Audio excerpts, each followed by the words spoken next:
Okay, I think we can start now. Just us. So we are waiting. We can start. Are we waiting for the voice or we are going to start? No. On there.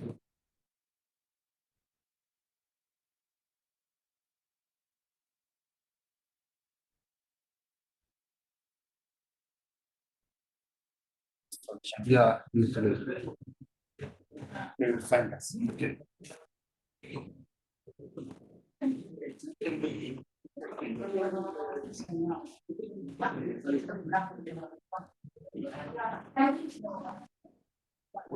Okay, let's start today's session. Today we are going to install the Python and check some basics on like Jupyter Lab. So, how many of you guys in here have installed the Python in your PC?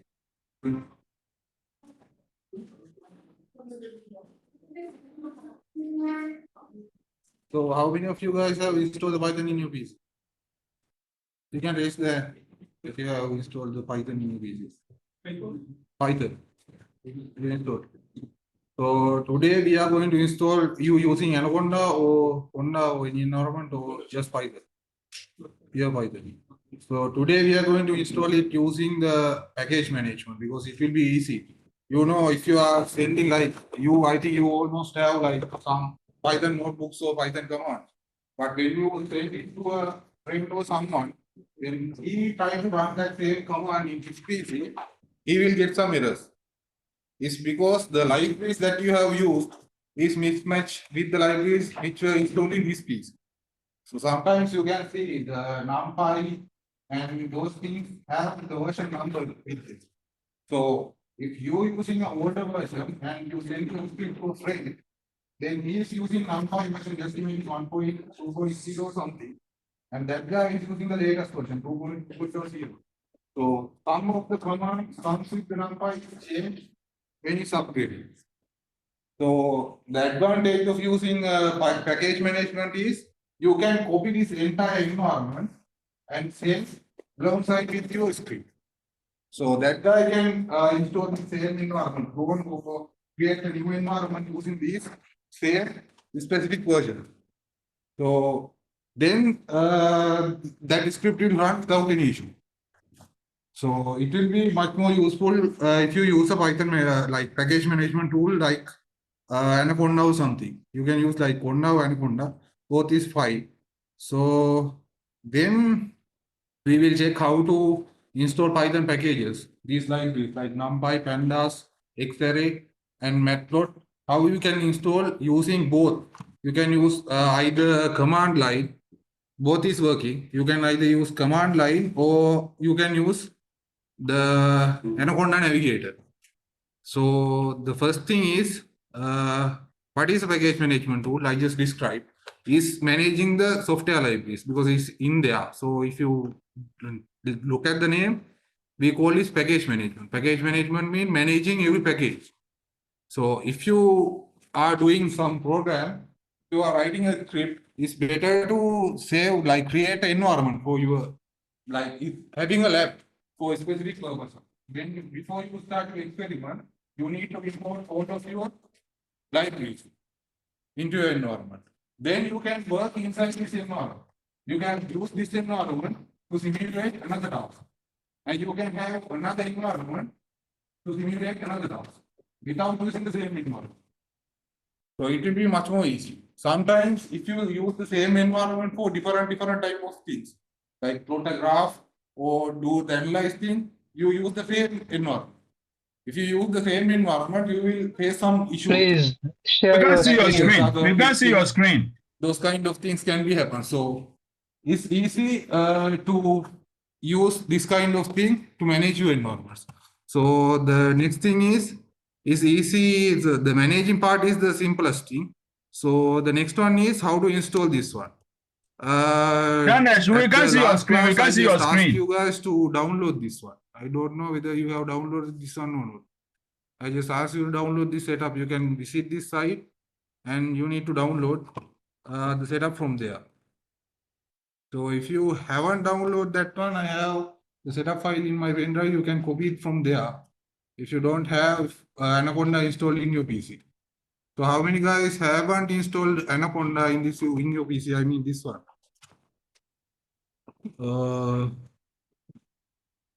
Sure.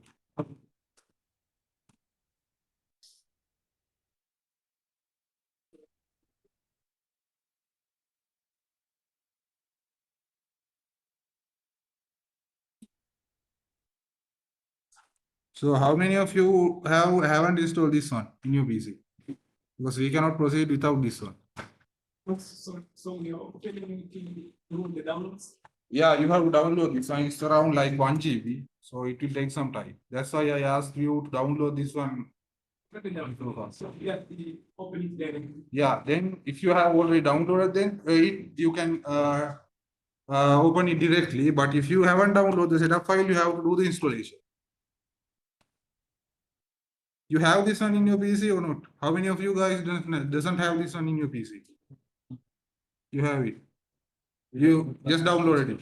How many of you guys even doesn't have the setup file? You all download the setup file? Yeah, okay. If you all download the setup file, then you can go there and open the setup file. Let me open it. So my file is here.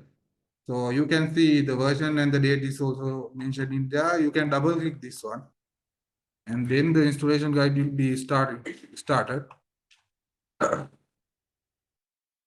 So you can see this screen. Then you have to click next. It's simple, like installing software. Only thing you need to focus on here is like if you are using like a PC in your lab or something, you need to give the privileges of using this Anaconda framework to the other users. You have to give the tick mark in here. Or only your user account is supposed to use Anaconda. You can tick only just me. I think I recommend you guys to install for all users, so it will be easy. And then you have to click next. When you click next, there will be a prompt asking for you to give the location. So this time you can either choose this location or you can change the location. So now it's going to be installed in program data Anaconda 3 or something like that. Simply when you are giving a location like a path for this one, just try to avoid spaces and those things.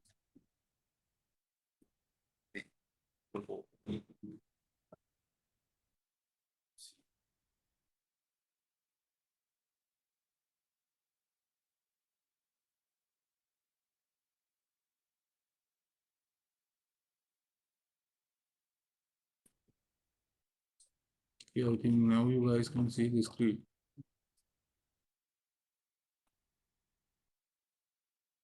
Now you have to give the path. Just when you are giving the path, try to avoid the long names and give the name without a space. If you are creating, I think it's better to use directly like C, then a folder. You can create a folder. Just go browse and then you can create a folder. Just always try to use the C drive. So it will be, then you can, here you have to select the C drive, OSC, and then you can make a new folder under OSC drive. So here I recommend you to give something like a name, something like Anaconda or something for your easy purpose. So now you know when you go to the C drive, you will see a folder name Anaconda. That's where your Anaconda installation file and your environments are going to reside. So you have to type something name Anaconda 3 or something like that and hit OK. But unfortunately, I think I have same thing. Yeah, just create a new folder under C, Anaconda 3, and there is the location that you are going to install your Anaconda setup. Just try to omit spaces and other kind of characters. Don't put any spaces in your path. So if you put spaces in your path, then sometimes errors might occur when you try to run some scripts.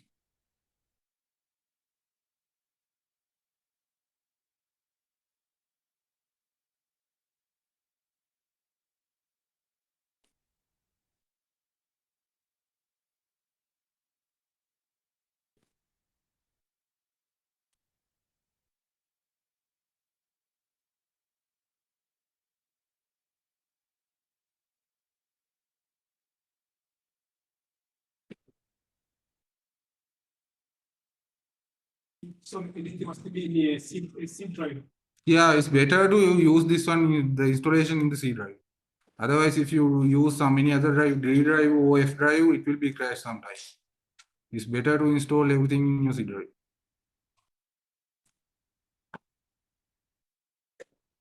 So then after that, you can click next. And here you have to register your Anaconda 3 in the system Python. This one, you have to give the tick mark. In here, you have to give the tick mark. For the registration Anaconda as a system Python. So this one, you have to give the tick mark.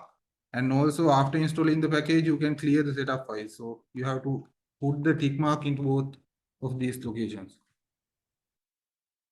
Yeah, they will ask like, because I already installed this one, that's why this kind of error coming for me. It's already exist. Or if you guys doesn't have installed this one, you can click both of these and then you can press and install. Here also you have to press the tick mark like this, and then you have to hit install. Then the installation will begin. So you guys can click and then you have to wait till the installation finish.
So here, when you are downloading, just try to download the latest version of the Python. You just don't go for the older versions. If you are like specific libraries that you are going to use only support Python 2.7, then you have to download 2.7. First, you have to check which Python level supports. Like you know what kind of libraries that you are going to use, because I have introduced these things before, like for the modeling, spatial analysis, data reduction, climate, and these kind of things. You have to go for these kind of library files. Like they have website for their own. They are maintaining their own website for this one. So first you have to visit these packages that you are going to use in your research or specific analyze. You have to visit that site and check whether it's compatible with Python 3.7 or 2.7 at the beginning. So the libraries that I am going to use are all compatible with 3.7. So I suggest to go with Python 3.7, not with 2.7, the latest version of the Python. For that thing, you have to go into their website and read the manual. For the libraries, specific libraries that you are going to use, you have to visit their official website and read their manual, whether they are support Python 2.7 or 3.7 to verify. So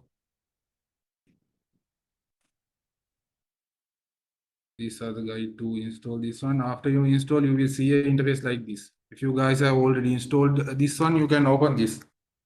If you already have installed Anaconda Navigator in your PC, you can open it. For the rest of the guys, you have to wait till this installation finished.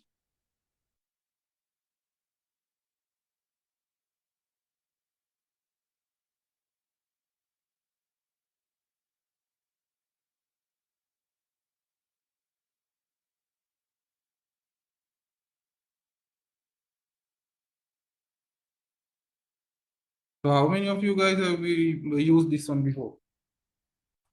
Anaconda Navigator, you have, I think you are familiar with this one. Here you can see the environments that I am talking about. You can see here you have a tab named environments. Here you can see all the environments that you are using. After the installation, I will finish. I will show you guys what are the environments and how you can create the environment, how you can export the environment, how you can import already created environments. Because you have to have the understanding of this one before you go ahead with the program.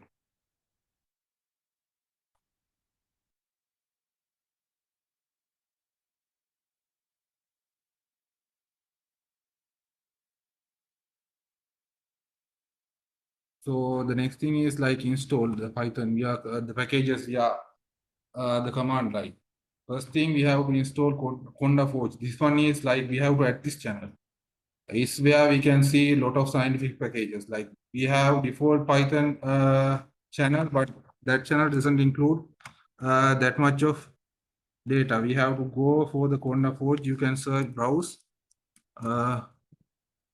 Conda-Forge. So you will see all the libraries and the packages over there. So this one is a community driven package system. So all the packages are in here. You can see, go to the packages list and you can see all the packages available in this channel. Here you will find lot of packages. Packages means simply the pre-built script files. Simple thing is the pre-made script files that you can use. Without writing, like without drafting that script from the beginning, you can use these libraries and import the function list in there to your code.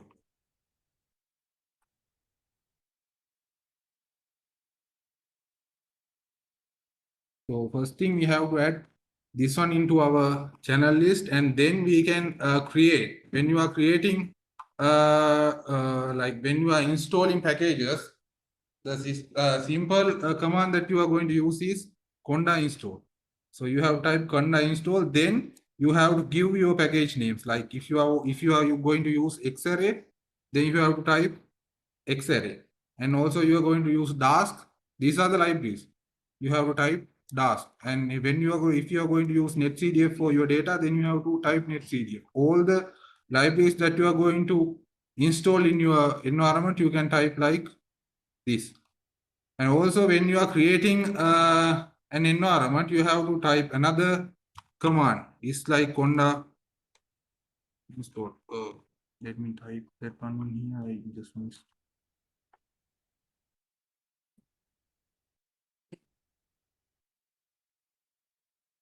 So the next one is managing. I didn't mention that part in here. Then you can activate, like here you can see you can create new environment. When you are creating a new environment, you have to type like this command conda create -n to create new environment, and then you can give your environment name. This is the environment name. After that, you have to type all the packages that you are going to use inside that environment. So we will do a practical, so then you will understand. Otherwise, you cannot understand this one, what I am talking about. So we will, yeah. Then you have to, when you are going to activate that your specific environment, before you are going to use that environment, you have to activate that environment. Actually, you have to activate that environment. Otherwise, by default, it will go like you will be forced to go into the base installation. But it's better to, I suggest you to don't touch the base installation. Just create an environment. When you are testing, like when you are trying to test a code, just create a separate environment for that thing and try to import all the packages into that environment and use that thing. Like you can use the activate command to activate that environment, and then you can work inside that environment. So if something goes wrong, you can delete this environment without deleting the base. If something goes wrong with the base environment, you have to completely install your Python package like Anaconda Navigator. You have to completely install it and then you have to reinstall. So it's better to manage packages like this. Otherwise, you might face a lot of troubles during like the coding stage. Because these are the simplest thing that can go wrong. If these things go wrong, you didn't even like think to start coding. These are the core components that you have to understand. So we check whether this one is still installed. It's going to take some time.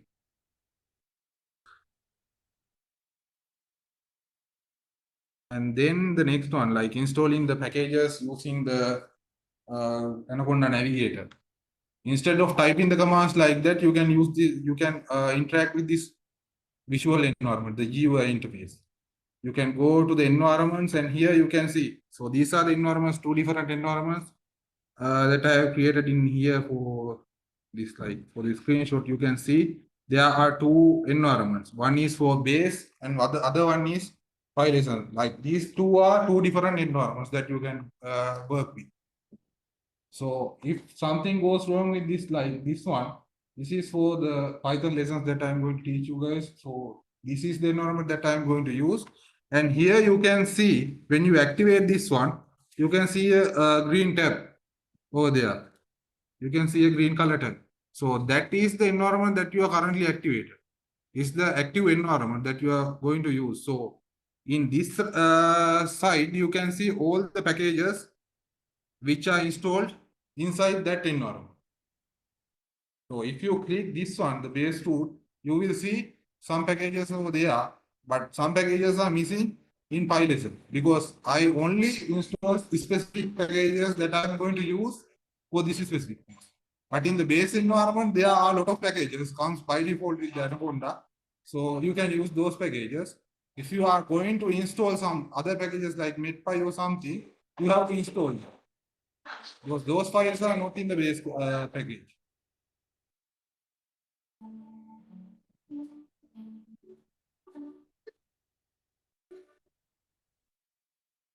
So here you can see also there's a gray color tab called channels. That's where you can add the channel. You can click that thing and then you can give the complete path of the specific channel you are going to add into your environment. Channels means there you can download those libraries.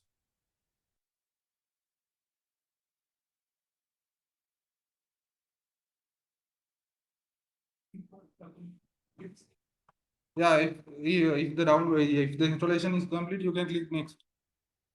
It will redirect you into the Conda like the tutorial page, and also it will open the navigator. There's two tick marks over there.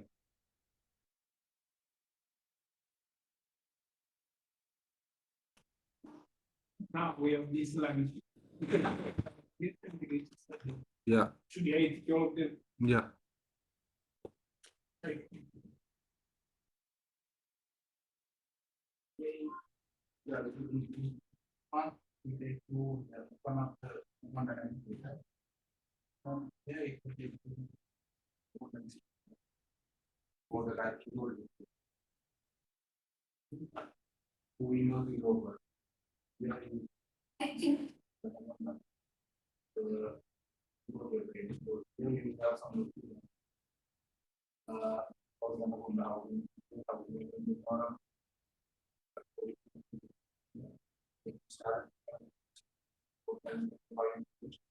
Then even you can use the Conda is the smaller version of that.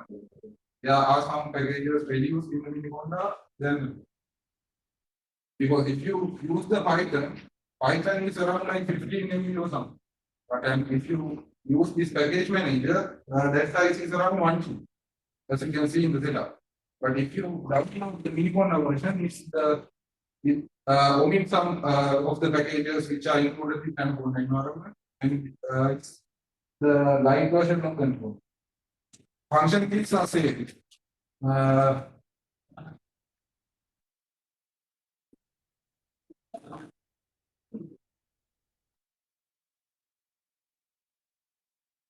Okay, these are the some tips. Like when you are using two different environments, if I know you guys, some guys are using Mac and some guys are using Windows. So that will be a problem. Even if you are using Linux environment, that will be also a problem because these codes are not same for different environments. Here you can see to turn on the environment for the Windows, you can use Conda activate. But if you are using a Mac PC, then you have to use like source activate. Even when you are deactivating, you have to use Conda deactivate or source deactivate in the Mac. When you are done with your environment, you can clean the environment using Conda remove name, then the environment name dash all, then it will completely remove your environment from that place. If you need to save the data in your C drive, after you done like with your research or your specific analyze, you can remove that environment because you don't need to keep that environment after you finish everything. To save the space, you can remove that thing. So the next thing is Jupyter Lab. For the Jupyter Lab is the coding environment that that I'm going to install. Here you can see Jupyter is like there are several components in the Jupyter server, Jupyter widgets, and Jupyter notebook. I think you all know about the Jupyter notebook. I think you already have worked with Jupyter notebook, and these are all the components that comes with the Jupyter. So Jupyter survey is like the survey environment. If you are working in a company or a government organization, you can set up a Jupyter server and you can share the codes without any without sharing the environment. Like otherwise, you have to share the environment and script separately, like a mail by using a mail or something. But if you have a Jupyter server, you can host the files over there, and everyone can work in the same code. If your team is working on the same script, then each and everyone can work in the same script by using different PCs. So we are going to discuss about the Jupyter Lab. So in the Jupyter Lab, this is the environment in the Jupyter Lab. So here you can see, because if you use Jupyter like a Jupyter notebook, you know you cannot see your working directly like this in a separate window. It will be open in a different tab, your current working directory. But in here you can see the working directory, and even you can see open your Jupyter notebook window like this, and also you can interact with the output like this.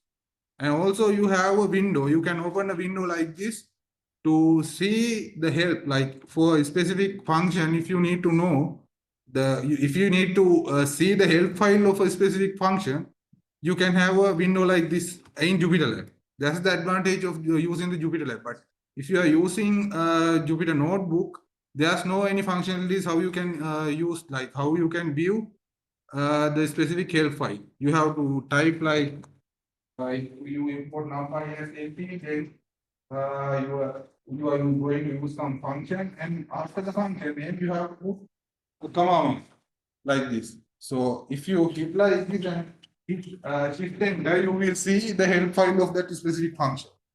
Over there, you can see what are the inputs that you can use in the specific function you are going to put in here. You can see within the bracket what are the functions, what are the parameters you have to pass. To see that thing, you have to type like a comma if you are using Jupyter Notebook. But if you use the Jupyter Lab, you have that accessibility also. So the next one, these are the things that you can try without installation. We have like try Jupyter, there's a web page, and if you are familiar with this one, even in Google we have like Google Colab. It's also a Python based, like Python, the Jupyter notebook based environment. So even you can go to this site, research.google.com. It's a free version. So here you can share your scripts and everything with your friends. In here also we can create file, new notebook. We can create a new notebook. Without installing anything in your PC, you can try to use this one also. So these are some free tools that you can try to check. Go ahead and check if you are going to try Python without the installation. So you can have a try with these free websites. So the next thing is the kernels that we are going to use. When we are running a Python script, we have first thing you can see in here. These are all the supported core kernels in Jupyter Notebook. So in the name you can see these key components like JU comes from the Julia, then PY comes from the Python, and then R comes from the R. So here we can use the Jupyter Notebook to write Python scripts, and then we can use the Jupyter Notebook to write R scripts, and also we can try Julia. This one is specifically targeting for like the programming. So we can try both of like three of these core kernels in the same thing. Like if you use Jupyter Notebook, you can try to run R scripts, and also you can try to run Python scripts, and also you can try to run Julia scripts. So the next one is like the code console. Because my installation is still going on. That's what that's why I'm still going with these slides. So in the Jupyter Lab, you can see a code console where you can code. It allows you to interact with the kernel. Like, in the Jupyter Notebook, you have cells, different cells.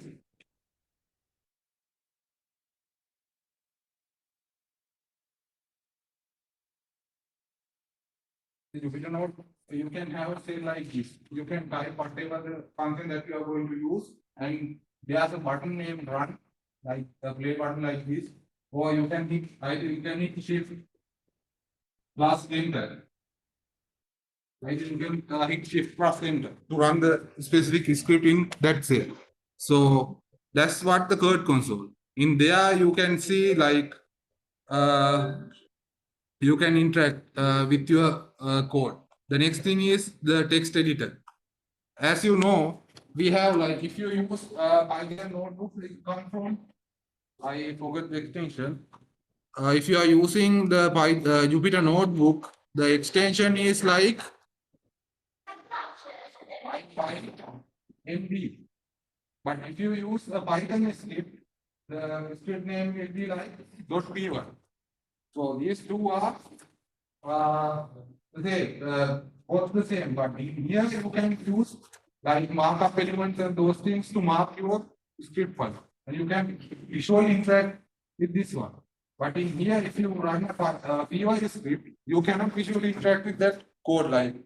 You have to write the entire code and save it as a PY file, and then you have to invoke like Python, then your script name .py in your command window to run that code.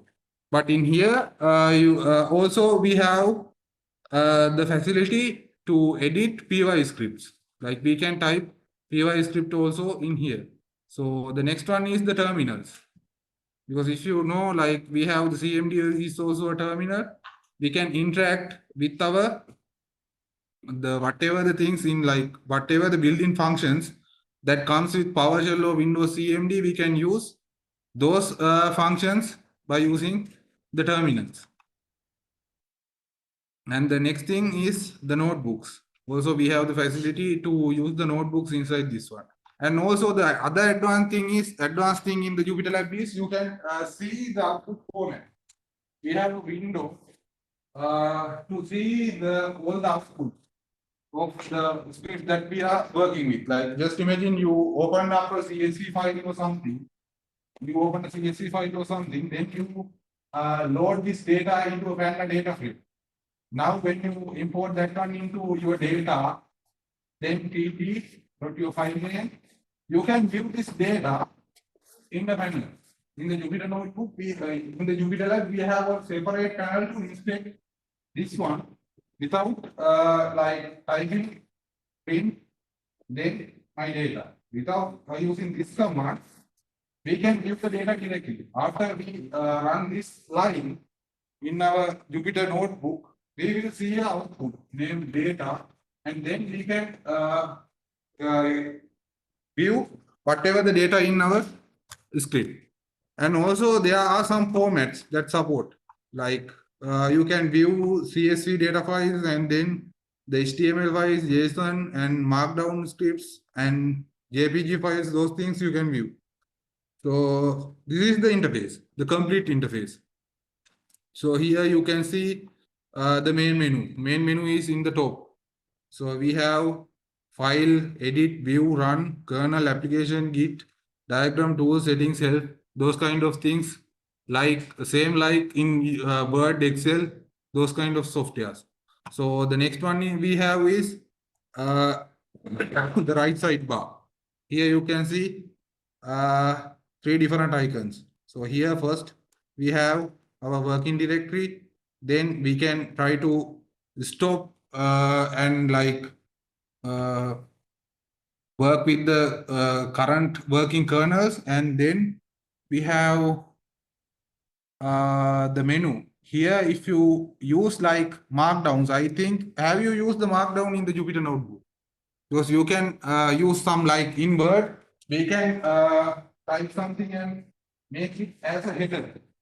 If you make it like this, like headers, in the table of content, we can see, we can press like click on the specific section and we can we can directly go directly into this section without using the scroll, like the mouse scroll. So here we can see if we have markdowns and the headings, we can see different sections in our script. It's like a navigation bar. It's just like a simple navigation bar. But for that thing, to work that thing, you have to use markdowns in the Jupyter notebook. I will explain about those things in the practical session. And the next thing is the left side bar. Here you can see a bar in the left side in this bar. So here we have settings icon and small bug-like icon. So this one is the most important one. As I described, if you need to view this data frame without using the print data function, here also you have the same icon in your Jupyter notebook. Here also you can see when you are running the Python script, you have to turn this one on. When you turn this on, you can click here and it will open a small window where you can see all the data that you are loading.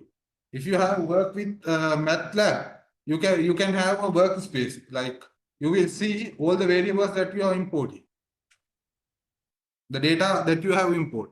It's like that. All the variables that you import when you use that script. Whatever the variable you import, it will show up in there. And you can see what is the data type of that variable and some other things. So the next one is the status bar.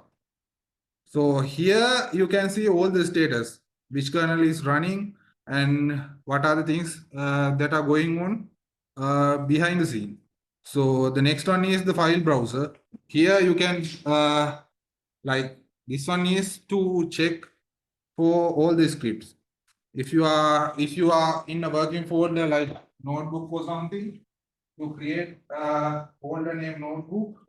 Inside there you have several Jupyter notebook files. So if you need to open these files, different files in the same window, you can click one link and it will open up in a window like this. So you can open multiple scripts in the same window. But we don't have that functionally when you use Jupyter notebook directly. But in here you can have multiple notebooks open in the same window. So you have that functionality also. So the next one is the 6 is the launcher. It open up directly when you open the Jupyter Lab. When you open the Jupyter Lab, this window will automatically load it for you. So here you will see if you need to open a Python script, you can click here and give it a name and save in your working directory. And also we have some other things. If you need to open a terminal, we have option there. And also we have some JavaScript also. If you are going to work with JavaScript or Java, we have the facility in here. And the next one is the notebook window. Here you can see the notebook window. This one is a one notebook window. Just imagine if you need to work with multiple files, you can open the same window like this in here also. And also here you have another space. You can work with 3 different scripts in one window. And the next one is the code console. So in the code console, here you can interact with when you are interacting with like the terminal, you can interact in here. If you are working with the terminal, you can work like this, because I think you have worked with Visual Studio Code. Some of guys have used this one for the Python. I think some of you might familiar with Visual Studio Code.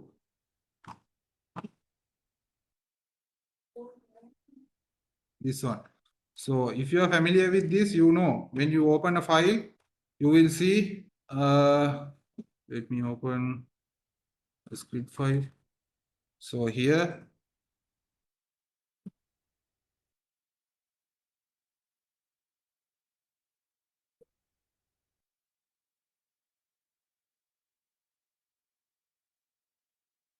like this, you can have a terminal. So this is where you going to run, type your code, and this is where you're going to run that one.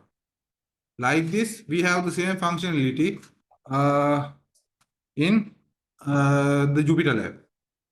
So if you are familiar with the VS Code, it will be much easier for you to use this one.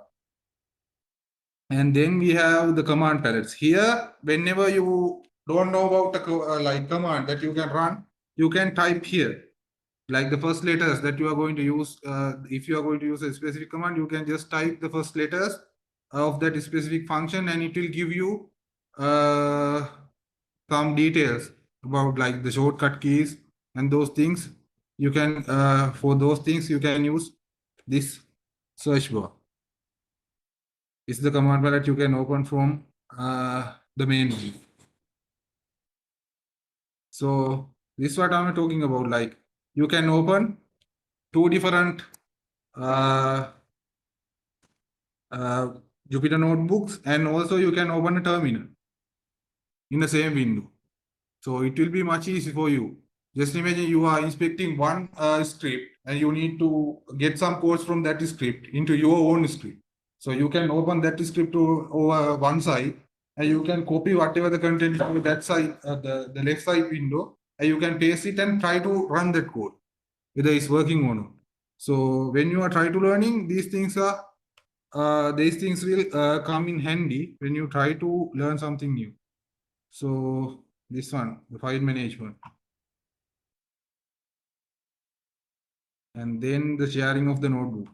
We can share these notebooks, like if you like perfectly use like markups and those things, you can share this notebook as a PDF file, or you can share it as a XT file, or you can share it as a HTML file. So if you are managing your own like web page or something, you can host your Jupyter Notebook files as a HTML file directly in your website using these different formats. And the next one is this debugger. Here we have the debugger. So here you can see, if I type 2 like x equal a, if I type like x, here we have like 2 variables named a and b. So here if I type in my console, if I type a equal a and hit enter, like shift enter, if I press shift enter, after this, you can see that variable over this debugging window. Even if you import something like your data frame and you hit enter in here, without printing the variable, you can see all the values which are stored in that specific variable. So here you have like small drop down mark. So if you click over that drop down mark, it will give you what is the size of that variable and what's the data type of that variable. If it has some dimensions, what are the dimensions of that variable, you can see by using this one.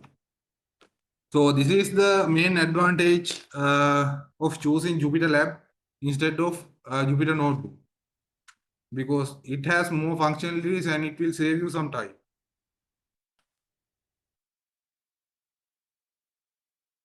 So even in here, you can customize. Like if you need to highlight the code colors and some of these things, you have some settings. You can customize those settings using the user settings. Even if you use some extensions, you can customize the settings of those extensions using that settings. So the next thing is like these extensions. So even in Jupyter Lab, you can use some custom extensions. Those are like also like the packages, but these things are they are to like just imagine if you need to export some data in any other format, you can have extension and call into that extension. And also if you are trying to loop some function, because you know if you run a Python kernel, if you are into a machine learning or something, when you train the model, you can see the exact time. Your model, like how long it will take to train your model. But there are some extensions that you can use. You can install those extensions in your environment, and then you can use those extensions to create a timeline. Like when you install the Jupyter Notebook, you see blue, like green color light with the percentage. How much time left, like this. So you can have those things with the extension if you use some extensions in the Jupyter Lab. So here I have listed some extensions like that, the Dask Lab and the Jupyter Archive, and you have different uh, extensions like this. So even you can click here when I upload the presentation to the group, you can go ahead with these things. These are active links. So if you click here, it will bring you into the GitHub repository of that same exact page, and you can see the manual and everything.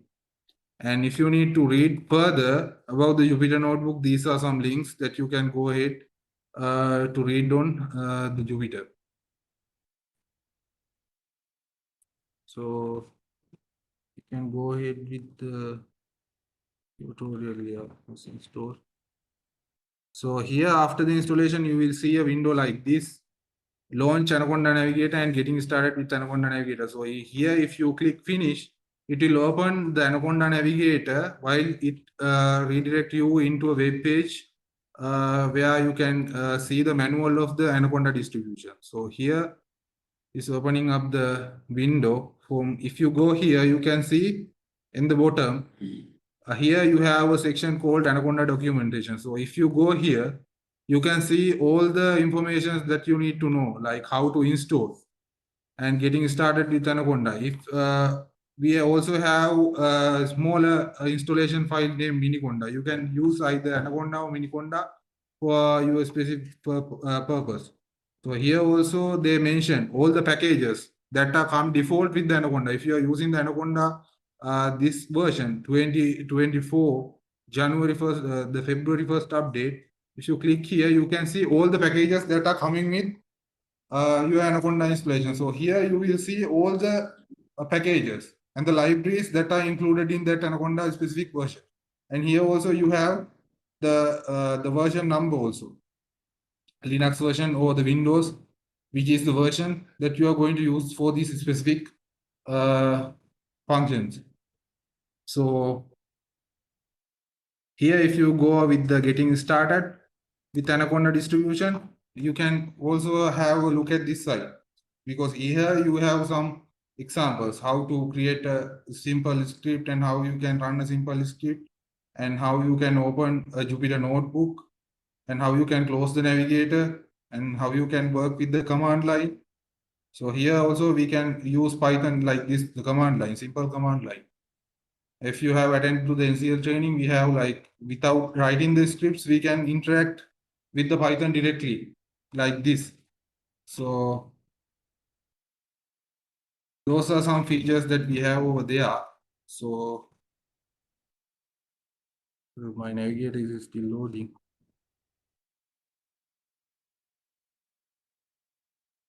So if you guys have installed the Anaconda Navigator, you can type in your search for like Anaconda shell, Anaconda prompt. You can type Anaconda prompt in your window, in the search bar, you can type Anaconda prompt.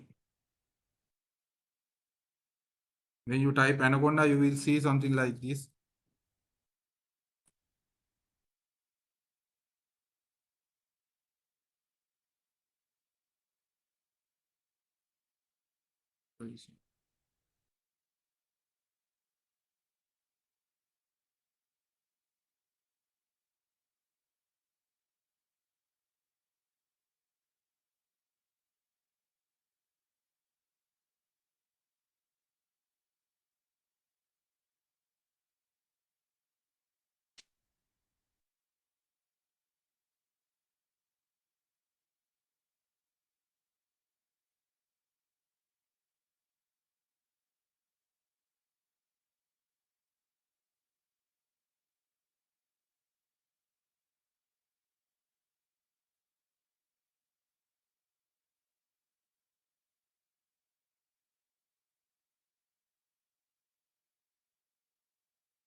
So here, if you have, if you type like Anaconda, you will see two different things. Here you can see two different windows like Anaconda Navigator. Here you have again. So here you have Anaconda Navigator and also you have Anaconda prompt. So if you are interacting visually with the Anaconda, like your package manager, you can use this Anaconda Navigator. If you are working with like using the command prompt, you can use this one. The first thing that we are going to use, just open the Anaconda Navigator first. So you can have a look at, just open the Anaconda Navigator first. If you guys have installed this one, you can open it. So it will open like this. So here you can see, I discuss about different environments. So here I have different environments. So these are my different environments. So this one is the base environment or the root environment. So if you haven't installed any, if you didn't create any environments for your specific task, you will only see one environment like base or root in here. If you click here, you can see all the environments in your package.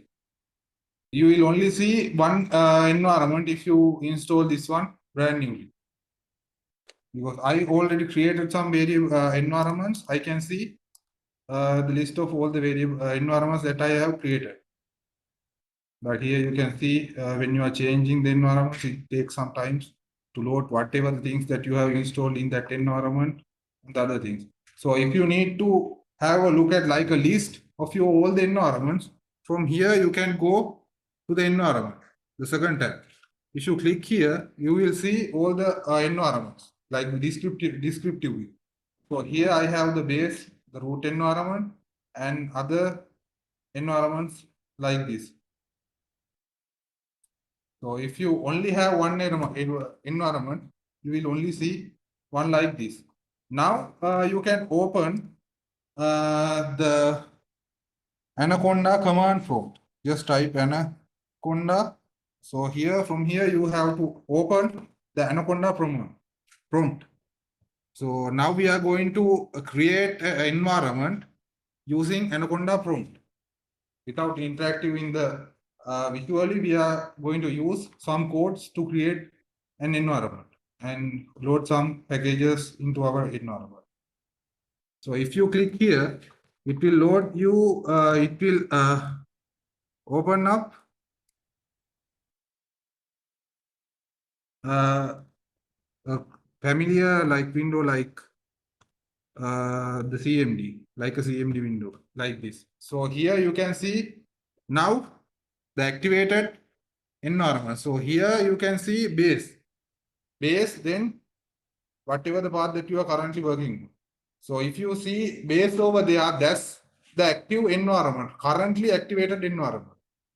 So first thing we need to create environment. To create the environment, you can use where's the presentation? The presentation here.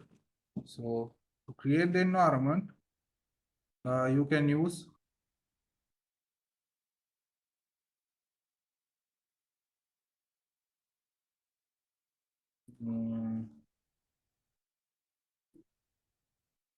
so here you can see to create a new environment, what's the command that we are going to use? Conda create n, then your lesson name, whatever the name of your environment that you are going to use.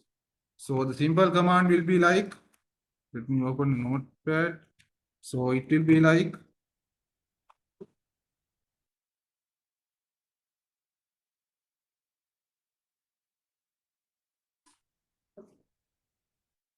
Conda create dash n, then whatever the name that you are going to use,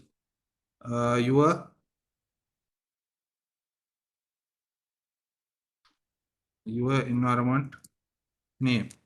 You can give your environment name. Here also we have some other things that we can use with this one. If you need a specific version of Python, you can type like Python, then equal the specific version that of the Python that you need to install in that environment. Just imagine if you need to work with Python 2.7 inside that your environment, you can type Python 2.7. If you didn't mention this one specifically like this, it will by default install Python version 3.7.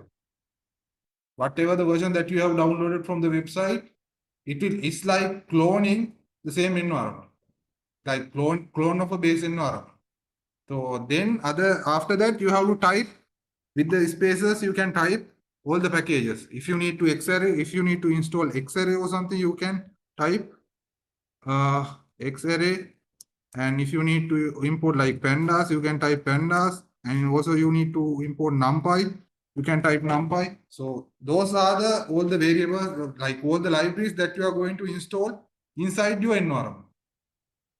So for the first step, we can omit these things, and you can type this one in your command prompt. Just try to run this script in your command prompt.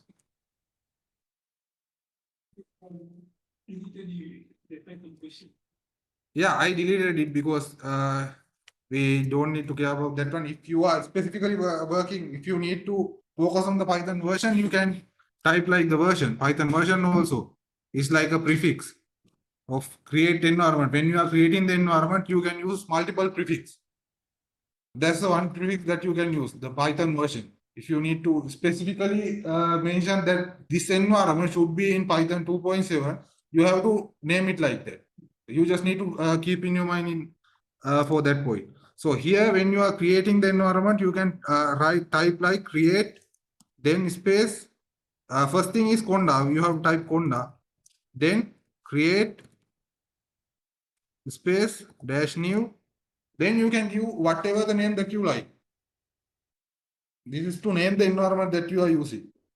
If you are focusing on some analysis or some part, a task, you can give whatever the name. So for this one, if I give like Python training or something, I can give training. But I suggest you to give a short name for this one. Just don't give long names for your Python environment, because you are the one who are dealing with this environment. So if you know the short name or something that you put in here, you know, because you are the one who are dealing with this environment. So you can give your Python environment name and you can press enter. Just press the enter. So now it will take some time to create the environment. You will see. So here you can see. It's not coming like this. So if the command is working perfectly, you can see something like that.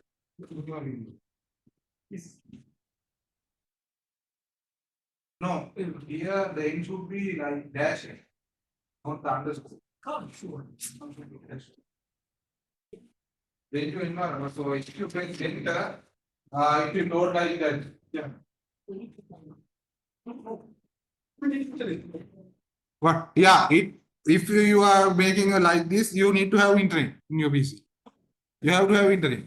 You have to connect it into the internet to work this one because it's going to use these two channels. So you are here you can see, but some of you will have only the default channel. But here I already add the Conda-Forge into my base installation. That's why I can see Conda-Forge over there. But if you didn't import that page, the Conda-Forge into your configuration, you will only see the default pipeline.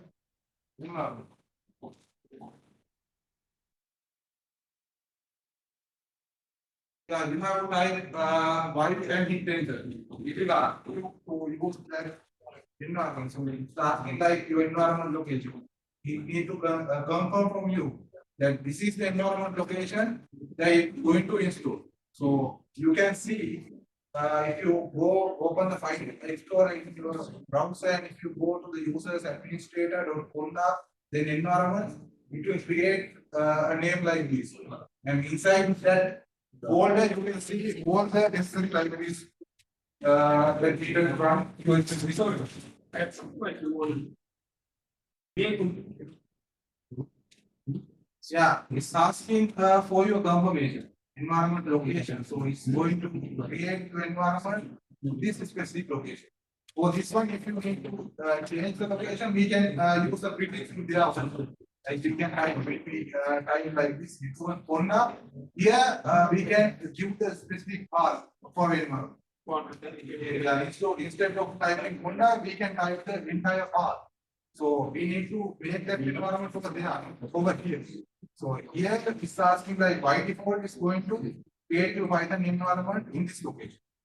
If you open up your file manager and you go into that specific location, it's so here is mentioned like C is 4 lines. So you have to open the C. You can go into the C and you folder. C type. Here is another users.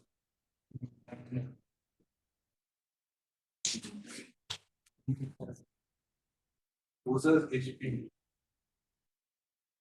Users HP. Here you can see your phone.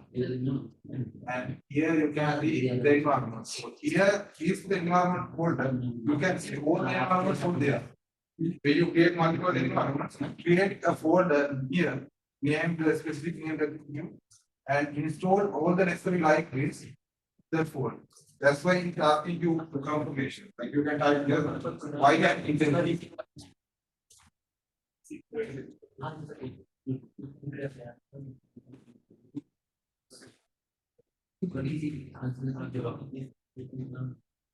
It's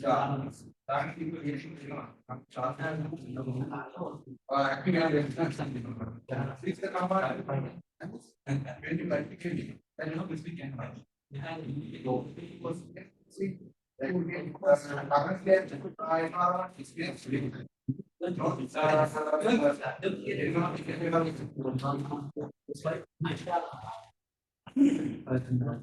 This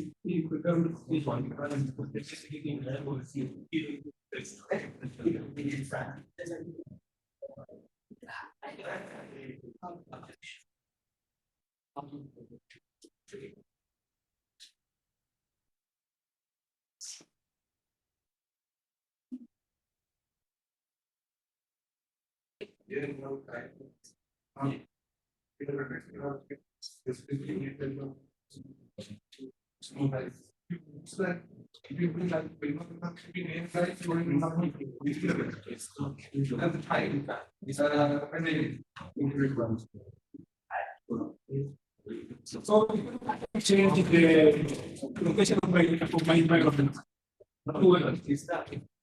Yeah, it's also possible. So here it will ask me to confirm whether I need to use this location as my environment. So here it's going to create C users under my username .conda. If I open a file manager, if I open a simple file manager like this, I can move into the specific location that this is mentioning. So it's mentioning like C users. So I can go to this PC and into this PC, I can go inside the C drive. In the C drive, I have users folder. So if I browse for the users folder, it's here. So I can go into the user, and inside the user, I have my user account. Inside that user account, I have a folder named .conda. So in that Conda, you can see inside that folder, you have a folder name envs. So this is the location by default. If you didn't specify the environment location, by default, Conda will install. Whenever you create multiple environments, all the environment will be stored in this location. So right now I only have one environment that I have already created, which I have already created name IMSA-py. So if I open this one, here you can see all the necessary libraries and all the files and the scripts that I need to, which I am going to use inside that library. So it's asking from me on the confirmation whether I need to install this one in this specific location. Now I want to. If you need to change, you can specify, like you can here you can give the entire path of your directory where you need to install this one. You can give the specific path. So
so if you need to create a specific environment like this, so this is the question that you ask.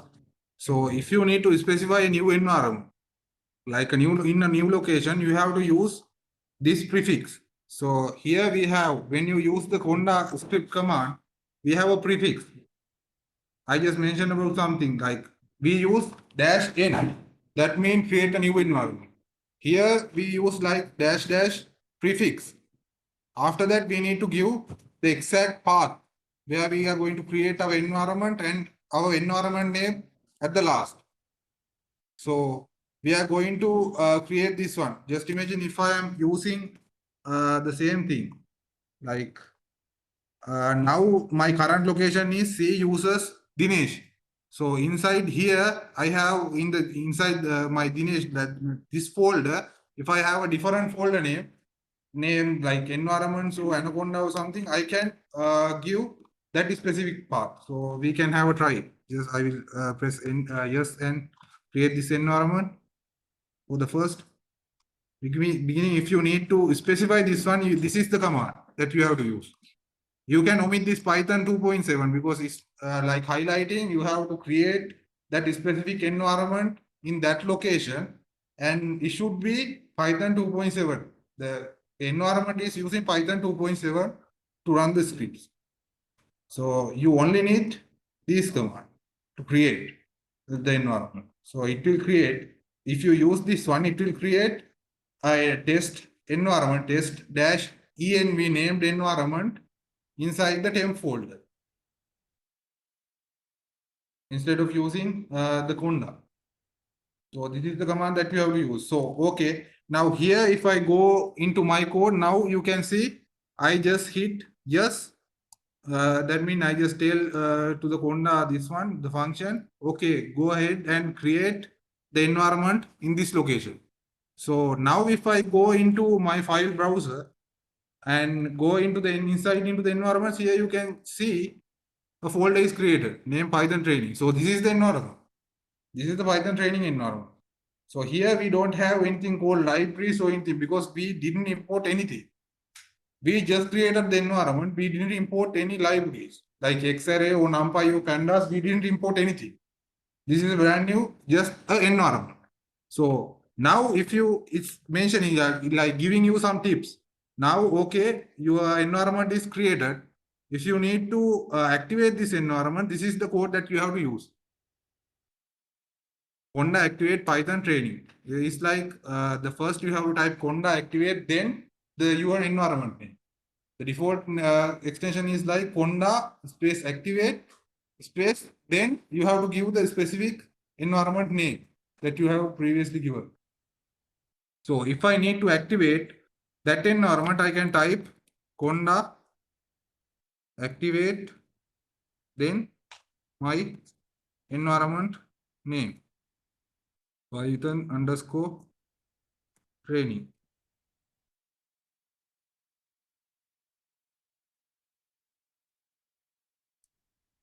So if I hit enter, you can see, so it's named like, I think I make a mistake in typing the name. Here it should be like Python.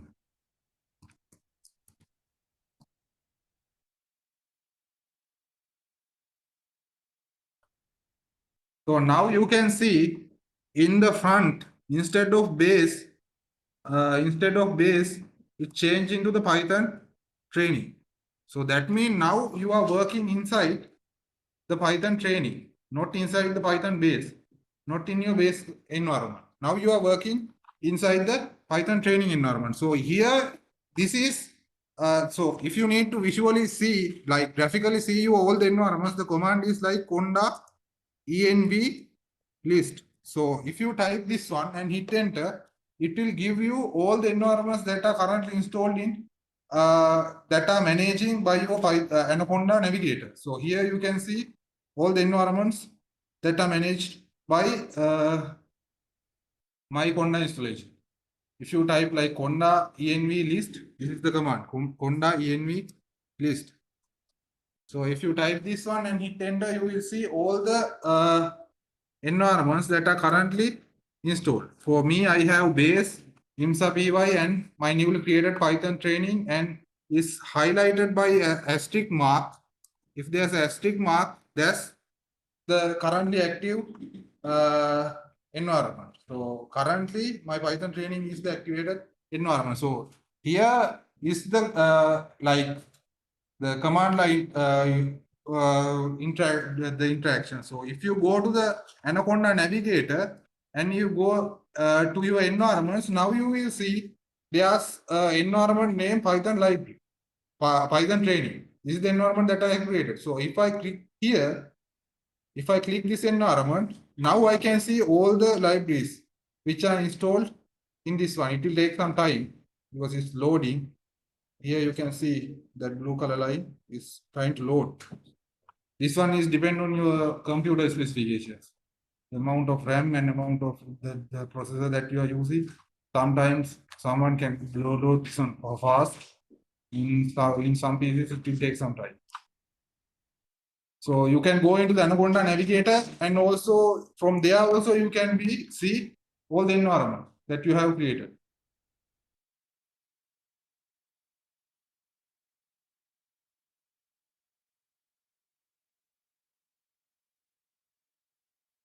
So sorry. If you have created the environment, whenever you open the machine in the Anaconda, will you open it inside this environment or it will start from the base? No, if you run something here also, if you need to, this is the visual one. So just imagine if you need to open the, if you need to open Jupyter Lab or Jupyter Notebook or something that you have already installed in that environment, because now I didn't install Jupyter Notebook or anything in my environment. I didn't install anything. But in the base, you have the option for the Jupyter Notebook. From if you go into the home, I think you can go into your home, and here is asking, is showing you all the applications on this specific environment. In my Python training environment, I just is just installed it's only installed me like Anaconda Cloud Notebooks and PyCharm and VS, the Oracle, this one. These are the by default things which I installed in my environment. Here, if I need to install like some new libraries, I can go into my environment. Here, if I go into my environment, here you can see, if I see, there's no anything, no any libraries in here because we didn't import like Xarray or anything into our environment. Now, if the first thing is we need to add channels because here I have two channels. If I press on channels, it will load you all the channels that you are using. Channels mean the locations where you can get some packages. You need to add Conda, like what we call Conda-Forge is the great channel that you can use with multiple things. So this one, you have to type this command, Conda config add channels Conda-Forge. So you can use your terminal, you can go back into your terminal and type this one. So this is the second command that we are going to use, Conda config add channels. So you can open the same terminal here. So now I activated my Python training environment. On that training environment, I am going to add a Conda-Forge channel into the environment. So it will be like Conda config. So we are adding this channel into the configuration. Double dash add space channels Conda dash Forge. Yeah.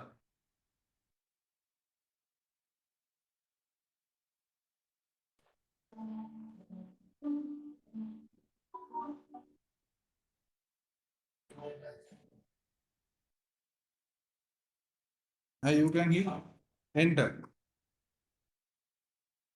So this is going to add Conda-Forge into your channel list. But in here, it gives me an error like burning Conda-Forge already in your channel list because I have already added Conda-Forge into my channel list.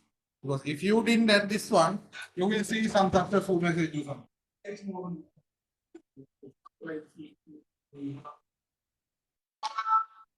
Yeah, Conda-Forge is already.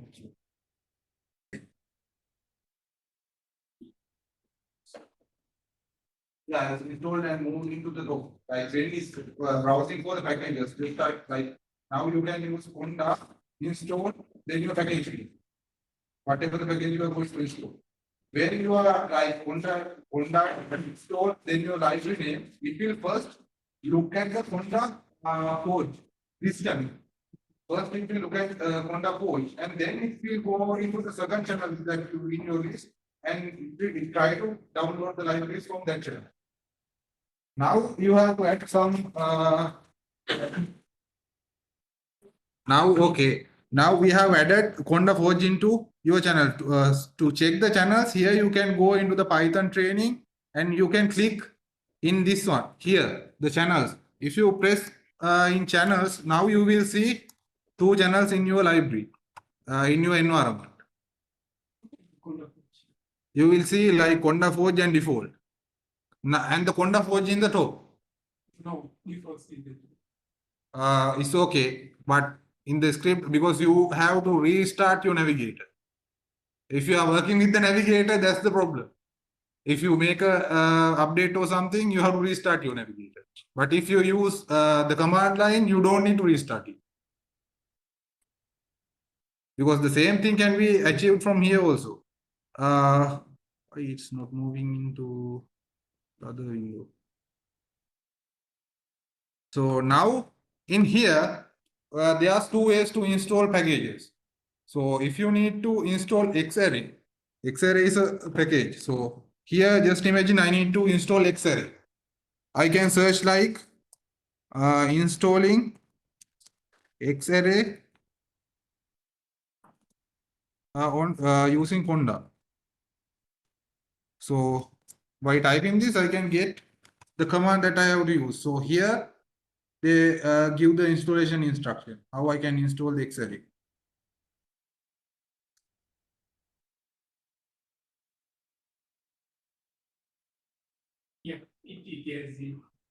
So here it gives you Conda, install C, Conda-Forge, X-Array, Dask, NetCDF, bottleneck. Because to run the X-Array, you can see over that page, they are telling you that you have some dependencies. You need to install these dependencies to work properly. Like X-Array to work properly, you need to have some additional dependencies. So you can copy this command. You can copy this command and paste it in your terminal. Or you can press like you have to type this entire thing. The best thing is if you need to install new package, just browse. Or you can even ask from this guy here, the Copilot. Is the AI. So you can make use of the AI for that thing also. Otherwise, you can ask from ChatGPT or you can ask from Google Gemini. You can use that one. It will directly give you the command that you need to use. So here it's better to go for the manuals. That's the bypass way that I'm telling. But this is the official way. So you can copy this command and paste in here and hit enter. Now it will install the X-Array and Dask and NetCDF and those all the libraries.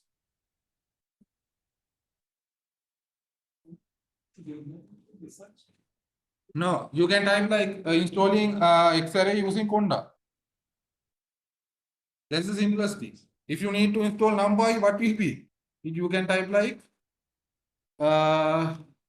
installing NumPy using Conda. If you type NumPy, so now you will see the results. So installing NumPy. So this is the official website for NumPy. So if there's a version update or any functionality update, you can see in this website. At the beginning, I go through each of these sites. Even the NetPy, we have a website. So over there, they mention how you can install this one. So here we use this one, create the environment, and then we activate the environment.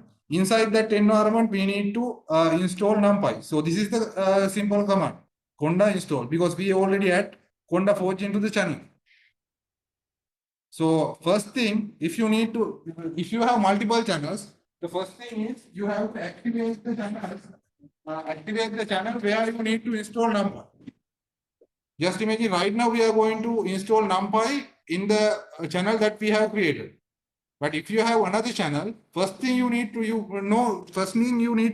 do is you have to activate the environment where you are going to install NumPy.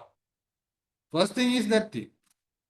First thing you have to create an environment, and then you have to activate that environment, because now you are interacting with that environment. Then you can install whatever the libraries that you are going to use inside that thing. But first you have to keep in your mind that first you have to activate that environment after creating. So now if I need to install, let's install with the NumPy. I will copy this one and go into my Anaconda prompt and I will delete this. So the simple command is Conda install NumPy. So if I hit enter now, so it's going to install NumPy library inside my Python training. Because in the navigator, I see there's no any packages inside my Python environment. But after I install this one, I will see some libraries over there. So now it's going to download the NumPy, the packages and everything needed to run the NumPy from these two channels. It's going to use the Conda-Forge because the Conda-Forge is the first channel that I have put in here. So it will take in the Conda-Forge for the NumPy.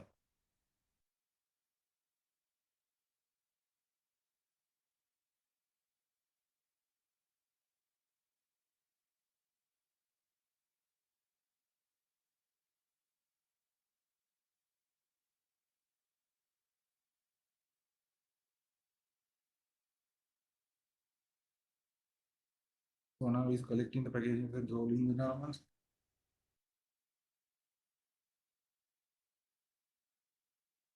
So here is going to download, see, Python 3.12 and NumPy, all the necessary libraries is going to download. To work this one, you need to connect into the internet. Otherwise, if you are not connected into the internet, this one is not going to work.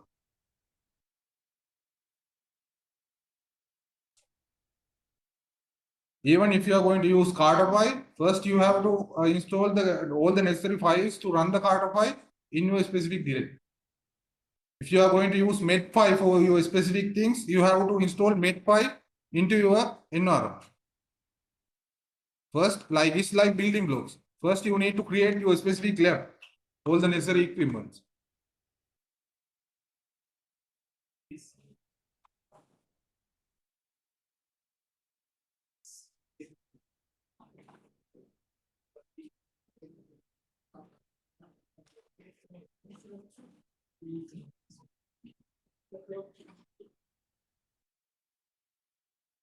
So now I will give you some tasks. Just try to install Jupyter Lab.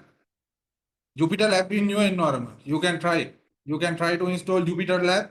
You can try to install Xarray, and you can try to install Pandas in your environment. Now you know how to install those things. You can go to the dormitory, and during the free time you can try to create a different environment and try to install some packages inside there.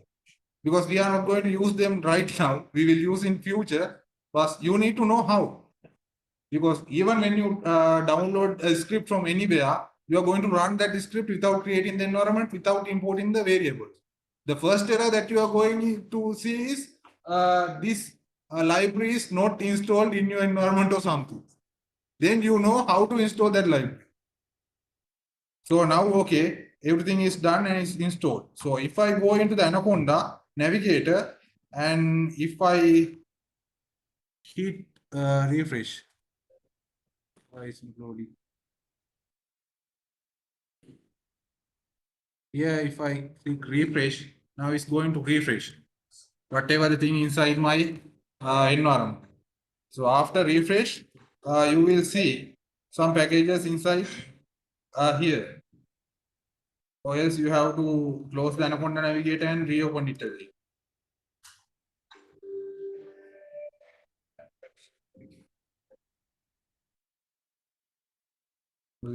Still refreshing. So if you have already installed that one, you can see that NumPy, the version of the NumPy and the libraries that installed with that thing in your environment here. Because here is the place that you can see whatever the thing goes behind the coding.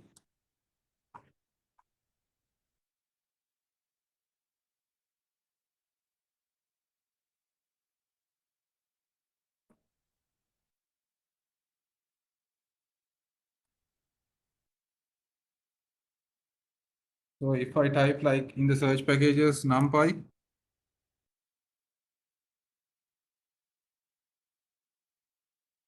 here I have XNumPy and these different packages comes with NumPy.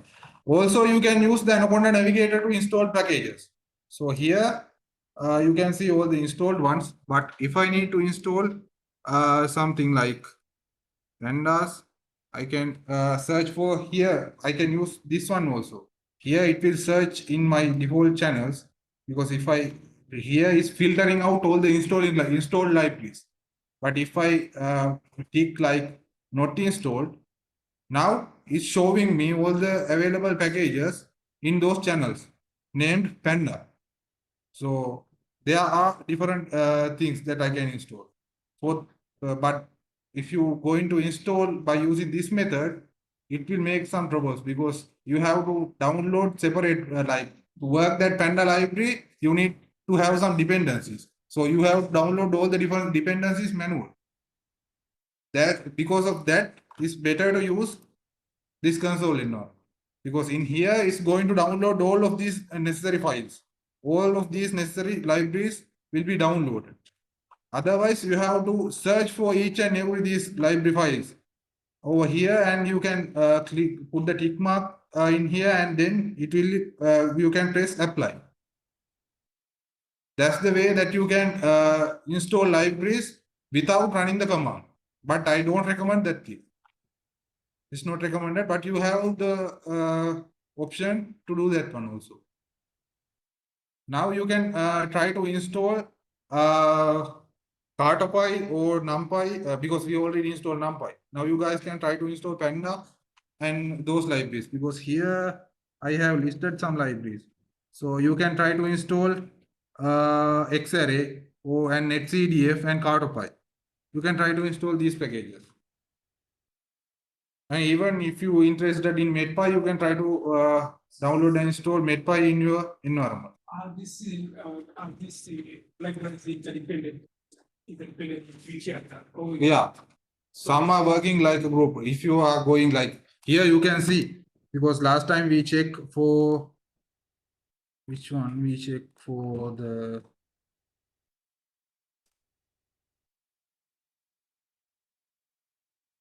so here we check for the X-array. To work the X-array, we have to have these things. We have to have DAST, NetCDF, and Bootleg. Those libraries also should be in there to work X-array, work with the X-array. I'm talking about installation. Yeah. So is it necessary to install one of the before the other, or you can install? It's like you can use the same command like this. If you type like Conda install C Conda-Forge, this command mean use the Conda of the function, the exe file, and is calling the install function. And then we have to install using this channel. Just browse only the code Conda-Forge channel and install these all the libraries. If you are going to install multiple libraries together, it's possible. So it means you can install by starting with any library. Yeah, it's okay. So now you can try to install Xarray, Panda, and Cartopy in your directory. So the next thing that I'm going to talk is how you can export this one. Now you have created the environment, and now if you are going to just imagine you are going to send some script to me. You have created this environment, and you already created a script by using this environment. But if you are asking me to check that script, I should have both your script and your environment because I can by using that environment like is coming like a .yml file .yml. This is your environment. It comes like environment or some name .yml. That means all the necessary dependencies for your environment will be there.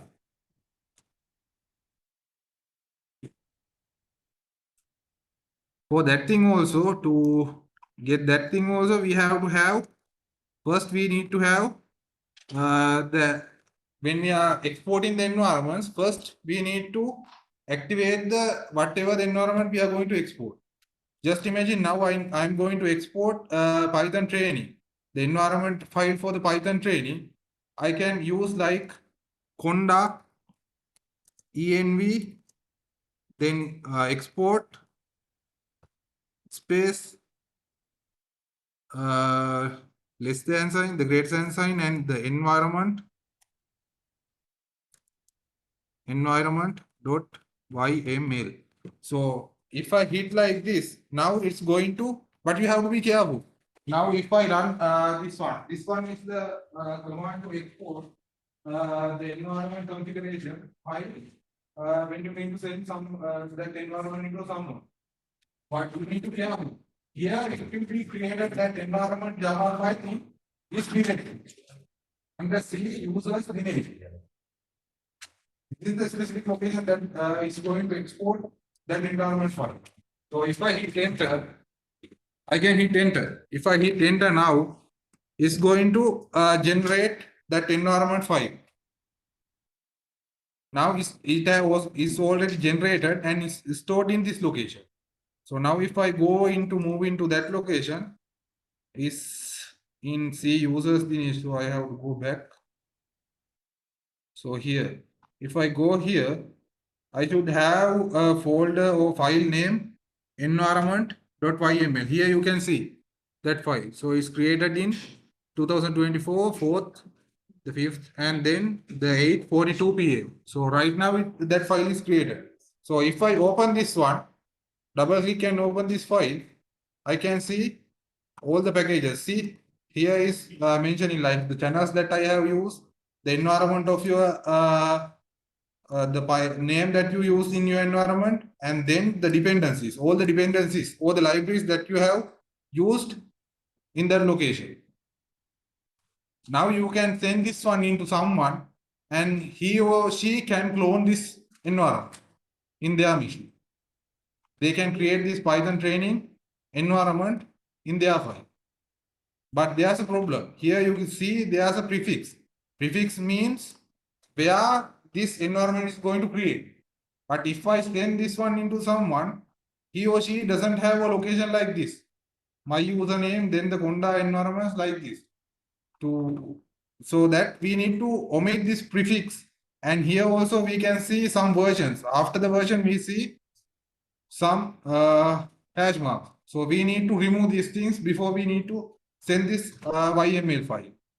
To do that thing, we have to use this specific command. Conda env export -- no -builds. So here I am telling like just don't include the build numbers of those specific libraries. Just omit. That means just omit. Did I close this one? So I am asking when it's going to generate this YML file, just omit these build numbers. I just need the versions, not the build numbers. So I can omit these things if I use this no builds command, no builds prefix. So then after that, I have to type this -1 and then find the string. Find the string mean find the string named prefix, because I need to remove the prefix from from the environment. So here it will be like prefix then less than or greater than dash environment. So here I can give whatever the name I like. You don't need to type like environment YML. Your the exported file name .yml. So here I can type like environment dash without the numbers, build numbers, without build numbers .yml and hit enter. So I should have two different files. One will be like environment YML, other one will be environment WD L something. So here if I hit refresh over there, so I can see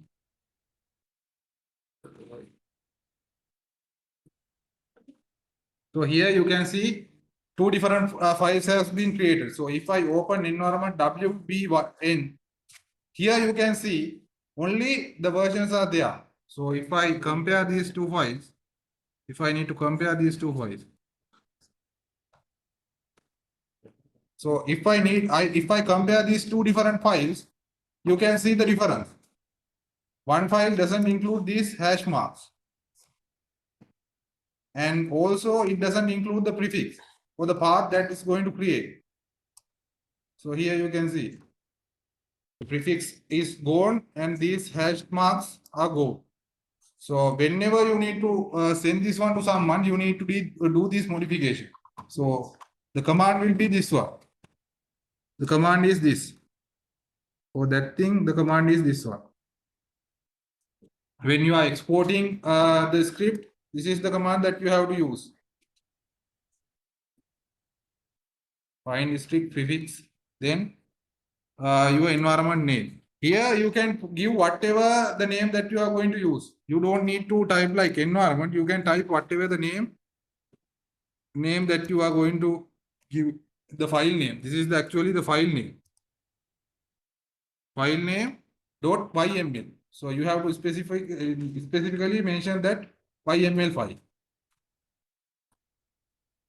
So now I can send this file to someone. Just imagine if I send this one, let me send this into the WeChat group. So you can download that file and you can try to call that, you can try to clone this environment. So now I am going to send this one into the WeChat group. So you can download this file. from there, you have to save it in your PC. So if you download it and you run it, suppose it is a code. If you don't have that environment in your computer, it will run, right? Yeah, it will run and it's going to create that environment. Same environment. It's going to create that same environment using these specific versions. So here, if it is going to install NumPy, now it's going to install this exact version of NumPy. It's like cloning.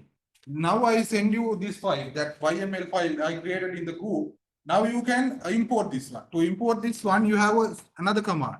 To import this, you have another command. You have to type like -f, then your environment name. So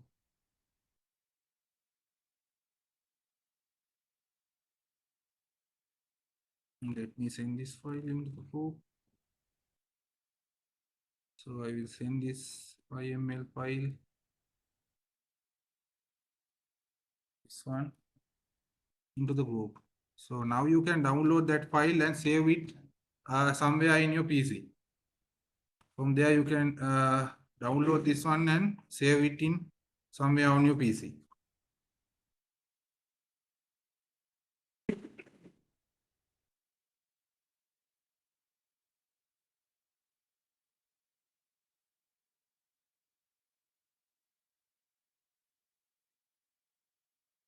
Instead of that one, you can use this one. There are some different environments that with multiple libraries. So you can have a look how we can clone the environments.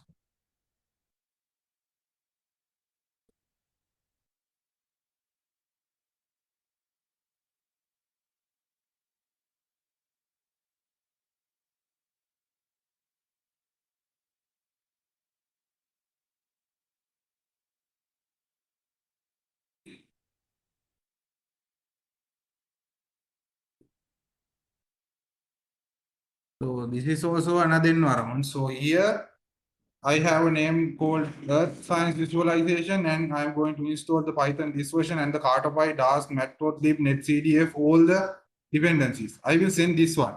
Just omit the first file. You need to download this one and try to import this environment into your specific environment list.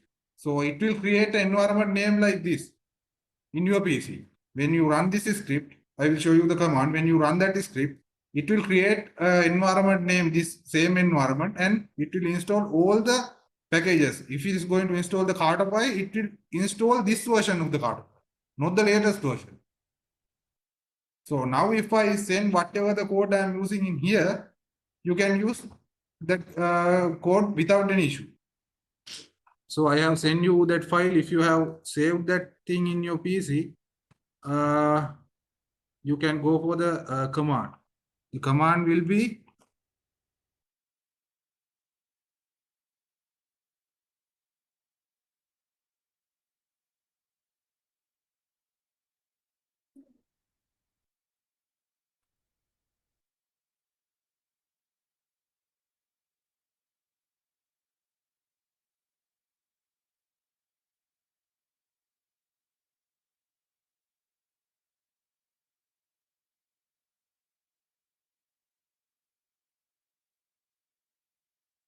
so there's a cheat sheet for the Conda also. I will send this one also.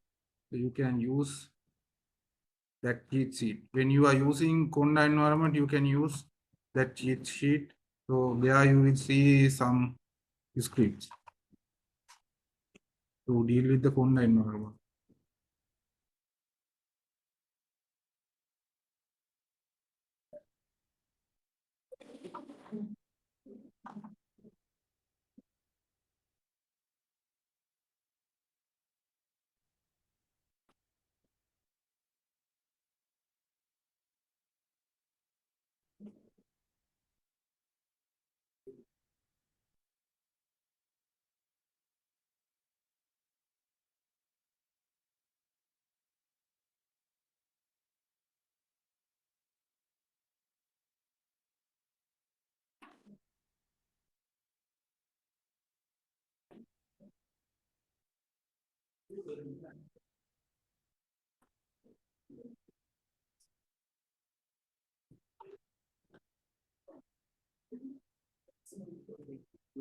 So the command will be, I will put it in here. So when you importing that YML file, this is the command you have to type. Conda-Env create. That means create an environment, then -f, then your YML file name. But to run this one, you have to go into the specific location where your YML file is located. So the YML file I have sent into the IMSA group, I will download it and save it in my desktop. So I will save this one in my desktop.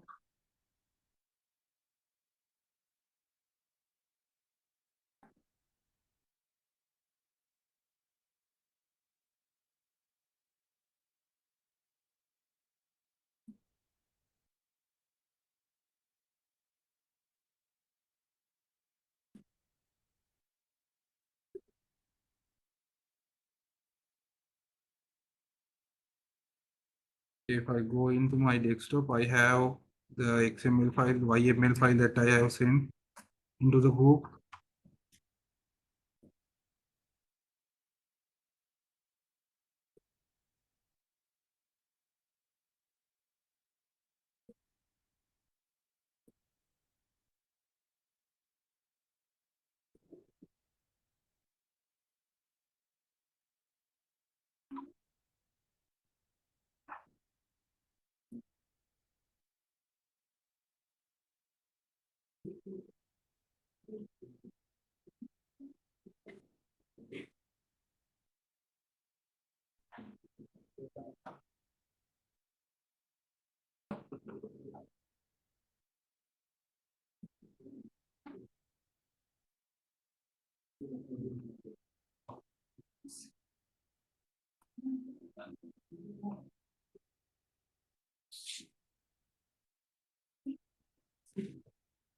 So for the demonstration, I just save this environment file in here. So in this, if you double click and open this one, right now is on my user account, videos, and then inside the environment. So from the terminal, Anaconda terminal, I have to move into that specific location. So how we can use the terminal to move into that specific location? Right now I am in my user account. So cd is the command. Cd is like change directory. So now my file is inside video. So I can type videos and hit enter. So in that directory, if I press like dir, dir is the command to check what are the files inside my directory. So if I type dir, I can see my environment YML file is there. First, you have to go into the location where your environment YML file is. Or else you can create a folder and save that YML file over there. And then you have to move into that specific directory. Now you have to use this command to create that same to clone that same environment. The function will be like conda env create -f. Here I have to give my file name environment.yml. Then if I hit enter, now it's asking me, you should ask about the confirmation, and it will download all the necessary files. So here you can see now it's reading this environment YML file and it's going to look for all the dependencies. In here, we have some versions. Python, this version. And the CarterPy, this version. DAS, this version. Matplotlib, this version. So now it's going to browse in the Conda-Forge, the channel, for those specific libraries with the version numbers. Now it's going to create that environment for me. So this is just I am teaching you guys how you can manage the Conda environment.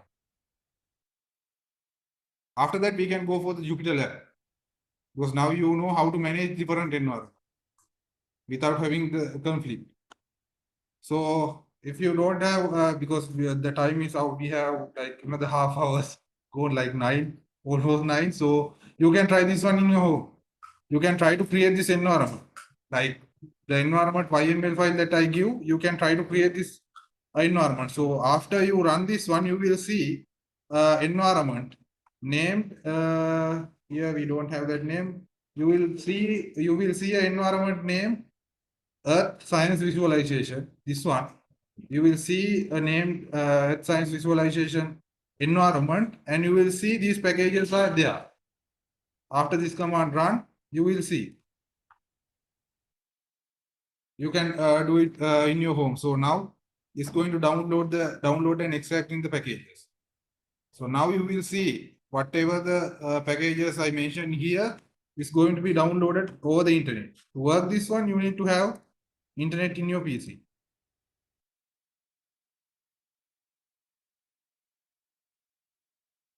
To work this one, you need to have the internet. So it will take some time. We can finish for today. And we can go ahead with the Jupyter Lab on the next session. We can go about simple things on the Jupyter Lab, and then we can go with the scripting. Otherwise, I can load some scripts and discuss about those things, but you will never understand whatever things that are going behind the script. Because even the script we can find in many places. In the GitHub, in the internet, we can find the script are everywhere. But the problem is we need to understand what's going behind. Now you can try this one in your home. You can try to install this environment try to create this environment using the environment YML file. Now you know how to export your environment, and now you know how to now you know how to create the environment, and then you know how to activate that environment, and you know how to install libraries or the packages into that library, your specific environment, and then you know how to export your environment. And the other thing you need to know is how to import that environment.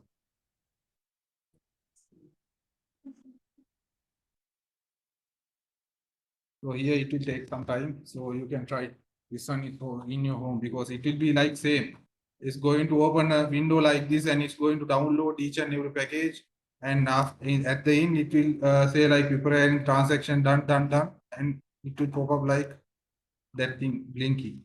So now it's searching for those libraries, because over there we have multiple libraries. Yeah. Yeah. You can try this one at your home.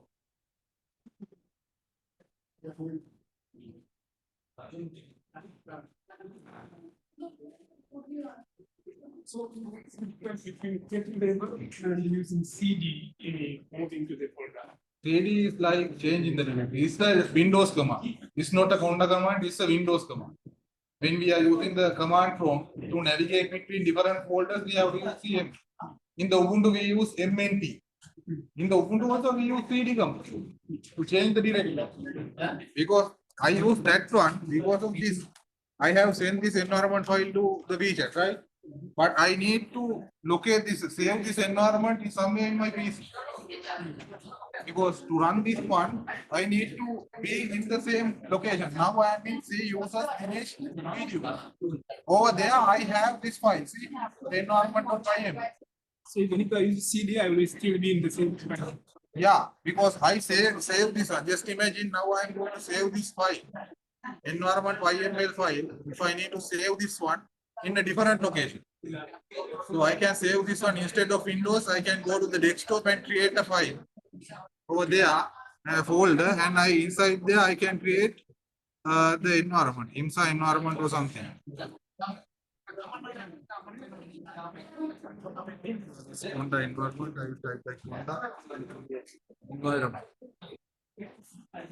So inside this folder, I am going to save this file. Yes, we can use navigator, the navigator to download the environment. Or yeah. No, from the Conda we cannot do this one. From the Conda we cannot do this one, because here we don't have option. We have to use that thing. Here we have like import. We have for import, we can locate the drive or the file and the environment name, and then we can import.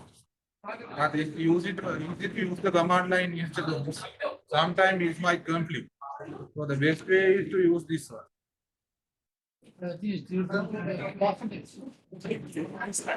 Yeah, this time. QR code.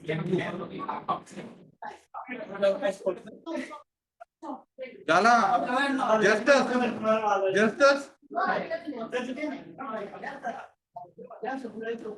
do we have a QR code? Do we have a QR code for the attendance?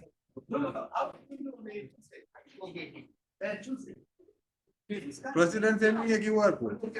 President send me a QR code. He sent me. Yeah. So he has not sent me. Today. You can take it later. I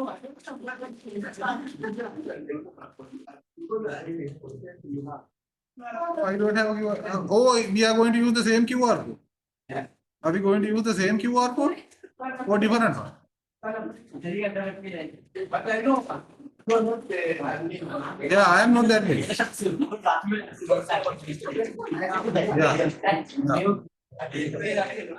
Yeah.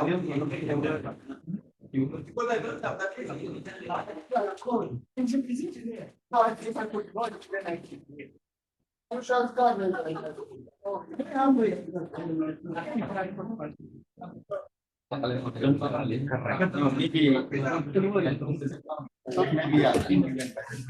I don't have the QR. So today we have missed.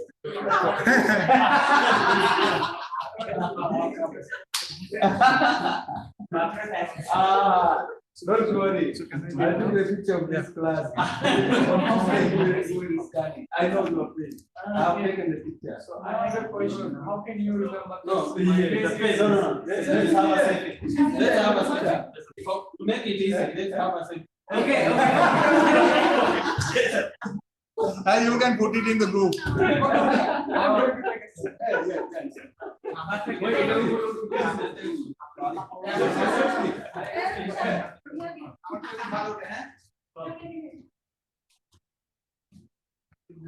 Nice. You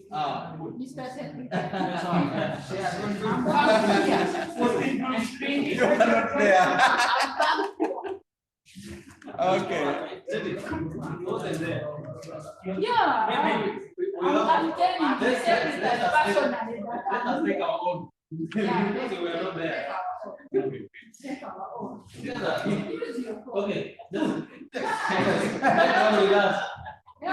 This one we say saying you didn't attend the headed one, don't bring the Hey, brother. No. Take a picture with us, then you send.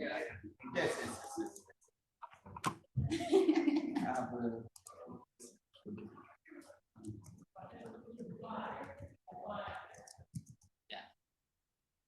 This one, we sign all night. What about the guys online? What about the guys? These are automatically they are attended. Yeah, automatically in the system, I think. Yes. So, Danny. I said, Danny. my friend is, my friend was not in the picture. Take a picture with all laughing. I take his picture of you and all laughing. Hey, brother, I'm like, hey, bro, look at this.